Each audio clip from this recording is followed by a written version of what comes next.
लेकर के आखिरी दिन से 2-3 दिन पहले तक के आप देख पाएंगे कि गोमिया के जो आरसू विधायक है लंबोदर महतो, वो हर दिन इन्हीं सीढ़ियों पर बैठते हैं और सदन के बाहर और सदन के अंदर आवाज़ बुलंद करते हैं। चाहे बात 1932 के खतियान की हो या कुर्मी कुर्मी को एसटी में शामिल करने की बात का मामला हो। लोगों में जा रहा है और सत्ता पक्ष में शामिल लोगों के पास भी जा रहा है। तो कहीं न कहीं जो राज्य के ये ज्वलंत मुद्दे में सबसे पहला तो अभी है कि 1932 का खतियान आधारित स्थानीय नीति लागू करने को लेके है। ज्वलंत है पंचायत चुनाव और पंचायत चुनाव में आरक्षण, पिछड़ों को आरक्षण देने का। सुप्रीम कोर्ट के आदेश के आलोक में अभी तक कमीशन का गठन नहीं हुआ, ट्रिपल टेस्टिंग नहीं हुआ और सरकार चाह रही है कि यहाँ की पिछड़ी जातियों का आरक्षण शून्य करते हुए पंचायत चुनाव कराएं। तो निश्चित रूप से राज्य की पिछड़ी जाति इसको बर्दाश्त करने वाले नहीं है। इसके साथ पंचायत चुनाव में एक पेज बताया जाता है कि 5th शेड्यूल एरिया में या पैसा कानून जहां इम्प्लीमेंट है वहां पर पंचायत चुनाव कैसे कराएंगे। खुद सरकार के अंदर जो विधायक है लोबिन हेम्ब्रम, वो इस बात को आवाज उठाते रहे हैं। देखिए, सरकार अनुसूचित जनजातियों के मामले में भी गंभीर नहीं है और इसका कारण है कि 1996 में पैसा कानून लागू है और 96 से 25 साल हो गए पैसा कानून के लागू हुए भारत सरकार के द्वारा। आज तक ये सरकार अभी तक उसका नियमावली नहीं बनाई है और जब उस कानून के आलोक में राज्य में नियमावली नहीं बनेगा तो फिर उसका अनुपालन कैसे होगा। उसका वो कानून धरा का धरा है। तो निश्चित रूप से अनुसूचित जनजातियों के मामले में भी ये सरकार पूरी तरह से संवेदनहीन है। इस सरकार के भी बने हुए भी 26 महीने हो गए, इससे पहले भी 14 महीने बने थे, लेकिन सरकार ने कभी पैसा कानून पर ध्यान नहीं दिया। कानून 1996 का है, 25 साल हो गए, आज तक नियमावली नहीं बनाई। इससे इतर एक सवाल ये है कि कल ही आपने देखा होगा कि मुख्यमंत्री आवास में तमाम सत्ताधारी दलों के विधायकों की बैठक हुई।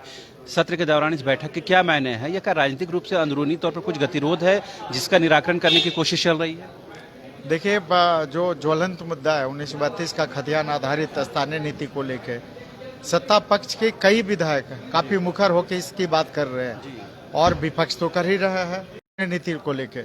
तो इन मुद्दों को लेकर कोई भी सरकार या सत्ता पक्ष के लोग चुपचाप नहीं बैठ सकते। यही कारण आप देखेंगे कि कई सत्ता पक्ष के विधायक सदन के अंदर और बाहर लगातार इसको लेकर मांग कर रहे हैं।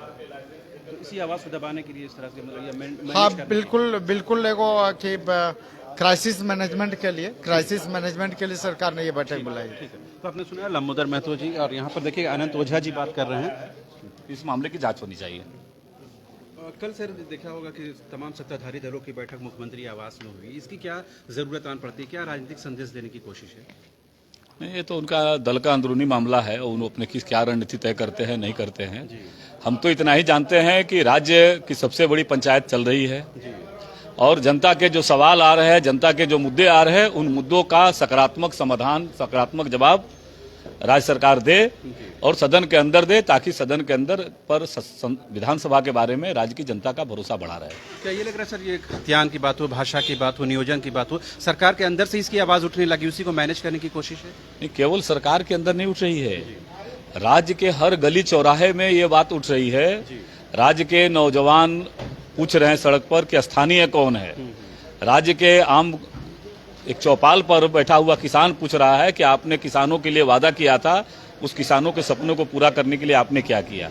इसलिए उस असंतोष के भावना से सरकार सहमी हुई है और निश्चित रूप से समय रहते अगर सरकार ने समाधान नहीं किया तो निश्चित ये आने वाले समय में और संकट बढ़ेगा। जी, आपने सुना, ये थे अनंत ओझा, जिन्होंने साफ तौर पर कहा कि सरकार के अंदर जिस तरह से असंतोष बढ़ रहा है उसी को मैनेज करने की ये कोशिश है। सुदीप सोनी जी बात कर रहे हैं, सोनू जी बात कर रहे हैं। निश्चित रूप से दुर्भाग्यपूर्ण था और पूरा सदन इस बात से मर्माहत है कि कोई पदाधिकारी विधायिका से खुद को ऊपर अगर समझता है तो निंदनीय है। कल माननीय अध्यक्ष ने इस संबंध में संज्ञान लिया है और मुझको आज पूरी उम्मीद है कि माननीय अध्यक्ष का कोई नियमन आएगा जो विधायिका की गरिमा को प्रतिस्थापित करेगा। ये ऐसा होता है कि अधिकारी लाइसेंस लेने के लिए पैसे मांगते हैं, आपके जिले में ऐसा होता है क्या? आदरणीय सीपी सिंह के वक्तव्य को माननीय अध्यक्ष ने एक्सपंज किया है, चूँकि बगैर प्रमाण के किसी भी तरह का आरोप लगाना उचित नहीं था। यदि उनके पास ऐसे कोई पुख्ता प्रमाण है तो माननीय अध्यक्ष के पास भेजें, अध्यक्ष जी इसकी निश्चित रूप से जांच कराएंगे। अधिकारी लोग तो लेते हैं कौन नहीं लेता? सर कल मुख्यमंत्री आवास में तमाम सत्ताधारी दलों की बैठक हुई, ये क्या मतलब परंपरा ऐसी रही है कि सत्र के दौरान तमाम लोगों को बुलाना, बातचीत करना, या सरकार के अंदर कुछ ऐसी एक आवाजें हैं जिसको मैनेज करने की कोशिश है? ये विधायक दल की पहली ही बैठक में यह तय हुआ था कि इस 1 महीने लंबे चल रहे सत्र में कम से कम 3 ऐसी बैठकें होंगी जिनमें कि तमाम विधायक सत्ताधारी दल के हों, यूपीए के हों, जेएमएम के हों, ये आपस में एक साथ बैठेंगे और सदन में चल रही बातों पर अपनी रणनीति का निर्धारण करेंगे। तो ये पूर्व निर्धारित था, इसमें कहीं ऐसा कोई विषय नहीं था कि सरकार को कोई खतरा हो। भारतीय जनता पार्टी के हमारे साथी सरकार गठन के दिन से ही इस बात की खबरें उड़ाते चले आ रहे हैं और जहां उन्हें मौका लगता है कभी चूकते नहीं हैं। लेकिन मैं आपको भरोसा दिलाता हूं कि ये चुनाव पूर्व गठबंधन है, प्री पोल अलायंस था और प्री पोल अलायंस ने कहीं न कहीं झारखंड की जनता को 5 वर्षों के शासन का कमिटमेंट दिया था और उस कमिटमेंट से कोई नहीं भागने जा रहा है। हम लोग तमाम लोग झारखंड की जनता को 5 वर्षों का बेहतरीन शासन देने के लिए प्रतिबद्ध हैं। ये थे झामुमो के विधायक सुधीर सोनी जी, जिन्होंने साफ तौर पर कहा कि मुख्यमंत्री आवास में जो बैठक हुई है वो पूर्व निर्धारित थी। इसको इस रूप में नहीं देखा जाना चाहिए कि सरकार के अंदर कोई गतिरोध है और उसको किसी तरह से मैनेज करने के लिए, उसको कहीं ना कहीं नियंत्रित करने के लिए इस तरह की बैठक बुलाई गई है। तो तमाम लोगों से हम लोगों ने बात की, चाहे लंबोदर जी से बात करें, आनंद ओझा से बात करें, सुधीर सोनी से बात करें, तमाम लोगों ने इस बात का खंडन किया है। हालांकि कहीं ना कहीं विपक्ष की ओर से ये बताया जा रहा है कि सत्ता पक्ष की ओर से ही कई ऐसी आवाज़ें उठ रही हैं जिसको दबाने के लिए, जिसको मैनेज करने के लिए इस तरह की बैठकें की जा रही हैं। कैमरा पर्सन हृदय के साथ रांची से न्यूज़ बाइस्कोप के लिए शाहनवाज।